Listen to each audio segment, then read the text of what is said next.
السلام عليكم ورحمة الله وبركاته وإذا السلام الصومالي محمد ميل كستود أدونك كجوكتين وولاشين وبح ورسمي مركلي تلدي تلادة أسبوعا وحن كسو قادنيا أيضو أدوقنهاي إنا نكود حجرنو إن حنون كان كورونا فايروس يدباتدو أدونك كوهايو أيضا وحن دونيا إنا كهالو ولا ليالو محيطة هاي سببتا صومالي حدانهاي إن sheeko inta la isugu sheekeeyo waliba dadkeena waaweyn in heblow anigu daawadan baan qaataa in dhiigkarka tan baan cunaa anna sokorta tan baan cunaa in hoo adigu qaybtan xoogaagan hoo gacanta ku shubo adna ila cun anna aan kula cuno ha ma tan baan cuntaa anna bal xoogaa gacanta igu shubo nacnacba nacnac miya nacnac la qaybinayo walaalayaal dhakhtar baa waxaan dadka u qora daadaada baa lagu fiiriyaa culayska qofku culayskiis intuu leeyahay baa lagu fiiriyaa oo lagu qiyaasaa qofku waa inuu dhakhtar la tashado wuxuu cunayo waxa laga yaabaa dawo kale cunayo iyo tan inaysan lugta isla geli karin oo la isu dhaweyn karin marka walaalayaalo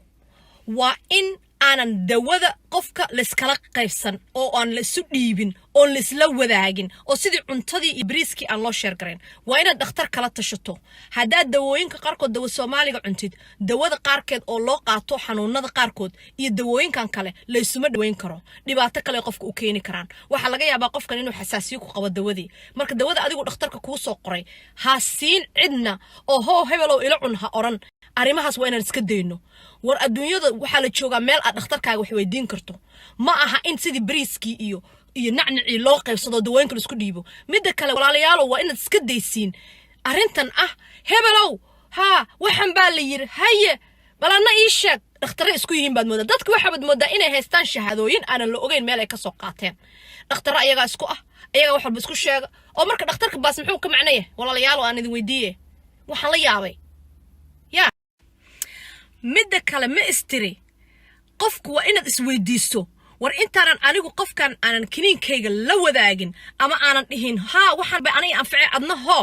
bilaad qofkaas dhibaato uusan weligii ka sawaaqsan u keentay bilaad adigu u noqotay meesha qofkan berito noloshiisa inta u dhiman dhib uu kala kulmi doono adiga waxa aad siisay bilay noqotay bal walaalayaal su'aal isweydiiya